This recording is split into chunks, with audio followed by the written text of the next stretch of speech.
Welcome to my YouTube channel Lipsa knitting corner. आज मैं आपको बता रही हूँ कि किस तरह से हम फ्लैट मशीन में बेबी कैप को बना सकते हैं। इस बेबी कैप को बनाने के लिए मैंने मशीन के दोनों तरफ 60-60 फंदे डाले हैं और फिर 2 नीडल्स को आगे और एक को पीछे करते हुए इसका बॉर्डर तैयार कर लिया है।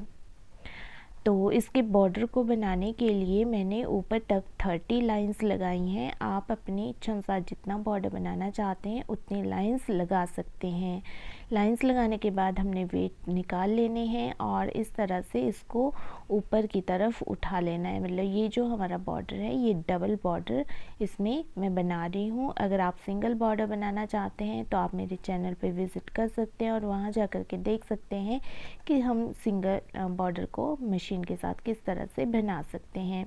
इसमें जितनी भी हमारी खाली नीडल्स हैं उनको भी हमने भर देना है और उनको इस तरह से हमने उठाना है कि खाली नीडल में हमारा एक फंदा आ जाए। तो इस तरह से हमने इसमें वेट भी लगा ली है और इसको फोल्ड भी कर लिया है।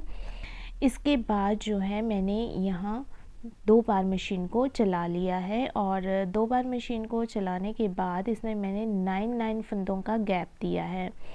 मतलब कि 9 जो नीडल्स हैं वो हमारी आगे की तरफ होंगी और एक नीडल उसके बाद जो हमारी 10th नीडल है वो हमने पीछे की तरफ कर देनी है। जैसे कि यहाँ हमारी एक नीडल पीछे है तो आगे हमने 9 नीडल्स काउंट करनी है और जो 10th नीडल है उसमें से फंदा उठा करके हमने 11th नीडल में डाल देना है। इसी तरह से हमने आगे फिर से 9 नीडल्स काउंट करके अगली जो 10th नीडल है उसका फंदा उठा करके आगे डाल देना है। और उसके बाद जो है यहाँ मैंने 12 बार मशीन को चलाया है। आप जो है अगर डिज़ाइन को बड़ा बनाना चाहते हैं तो 10 या 15 जितना आप बनाना चाहते हैं उतनी लाइन से यहाँ लगा सकते हैं। इसके बाद जो हमने 9 नीडल्स का गैप दिया है 2 नंबर के टूल के साथ हमने इस तरह से उठाना है और जो लेफ़्ट साइड के हमारे फंदे हैं उनको सबसे पहले हमने राइट साइड में डालना है और उसके बाद हमने जो राइट साइड के 2 फंदे हैं उनको हमने लेफ़्ट साइड में डालना है। इसमें हमने याद रखना है कि पहले हमने लेफ़्ट साइड के फंदे ही राइट साइड में डालने हैं और इसी के साथ हमने अगले वाला फंदा छोड़ देना है और उससे अगले वाले जो 4 फंदे मतलब 9 फंदों में से पहले 4 फंदे उठाने हैं, फिर एक बीच का छोड़ देना है, फिर उसके बाद अगले 4 फंदों को 2-2 नीडल्स में उठा लेना है। तो यहाँ हमने जो हमारे राइट साइड के फंदे हैं पहले उनको हमने लेफ़्ट साइड में डालना है और जो लेफ़्ट साइड के फंदे हैं उनको हमने राइट साइड में डालना है। तो इसी तरह से हमने आगे भी करना है। एक जो 9 फंदों की नीडल्स का गैप है वो हमने छोड़ देना है, उससे अगले वाले में हमने इसको बनाना है। तो यही प्रोसेस रहेगी। पहले लेफ़्ट साइड के फंदे उठा करके हमने राइट साइड में डालने हैं और राइट साइड के फंदे उठा करके हमने लेफ़्ट साइड में डालने हैं।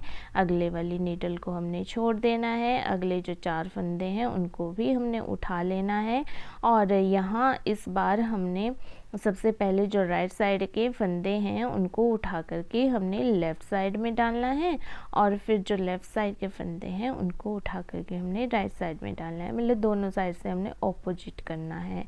अगर पहले हमने लेफ़्ट साइड के उठा करके राइट साइड में डाले हैं तो आगे हमने राइट साइड के उठा करके लेफ़्ट साइड में डालने हैं। तो इसी तरह से हमने एक एक गैप को छोड़ के एक एक गैप में ये डिज़ाइन डाल लेना है और इसके बाद हमने यहाँ मशीन को चला लेना है। तो मशीन को जैसे कि पहले मैंने बताया जितना आप चलाना चाहते हैं उतना चला सकते हैं। मैंने यहाँ 12 बार मशीन को चलाया है तो मैं यहाँ 12 बार मशीन को चला लेती हूँ।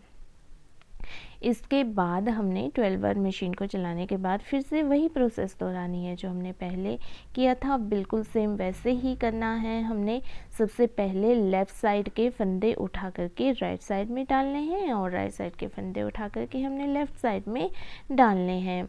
लेकिन इसमें हमने इस बात का ध्यान रखना है कि जिस 9 वाले गैप में हमने पहले डिज़ाइन डाला था उसी में हमने डालना है और जिसको हमने खाली रखा है उसको हमने खाली ही रखना है। और इसके बाद हमने नेक्स्ट नीडल को छोड़ के आगे वाले 4 नीडल्स को फिर से उठाना है और इसमें भी हमने यही ध्यान रखना है कि यहाँ पहले हमने लेफ़्ट साइड के फंदे राइट साइड में डाले थे तो अब हम जो है वो राइट साइड के फंदे उठा करके पहले लेफ़्ट साइड में डालेंगे और जो हमारे लेफ़्ट साइड के फंदे हैं उनको हम राइट साइड में डाल देंगे।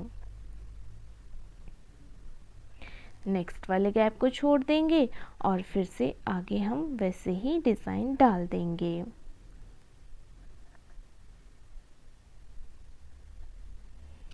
तो इसी तरह से हमने यहाँ 12 बार मशीन को चलाते जाना है और डिज़ाइन को डालते जाना है जहाँ तक हमारे कैप की लेंथ कंप्लीट ना हो जाए। तो आप जितनी बड़ी कैप बनाना चाहते हैं उतना आप इसको बना लें पहले, और फिर उसके बाद मैं आपको दिखाती हूँ कि कंप्लीट होने के बाद हमने क्या करना है।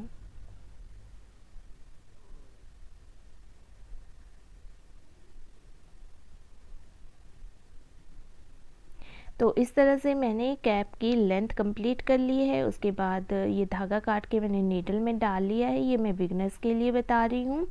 और फिर हमने नीडल में से हर एक फंदे को इस तरह से दूसरे नीडल में डालना है जो कि हम सिलाई के लिए यूज़ करते हैं, और इस तरह से हमने इनको निकालते जाना है।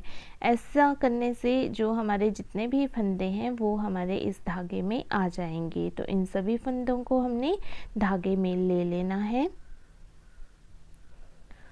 और फिर उसके बाद हमने इसको एक साथ कर देना है।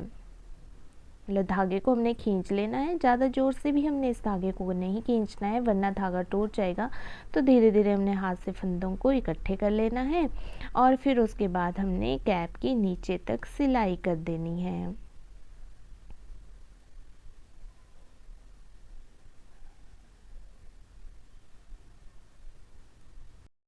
सिलाई करने के बाद हमारी ये कैप इस तरह से तैयार हो गई है।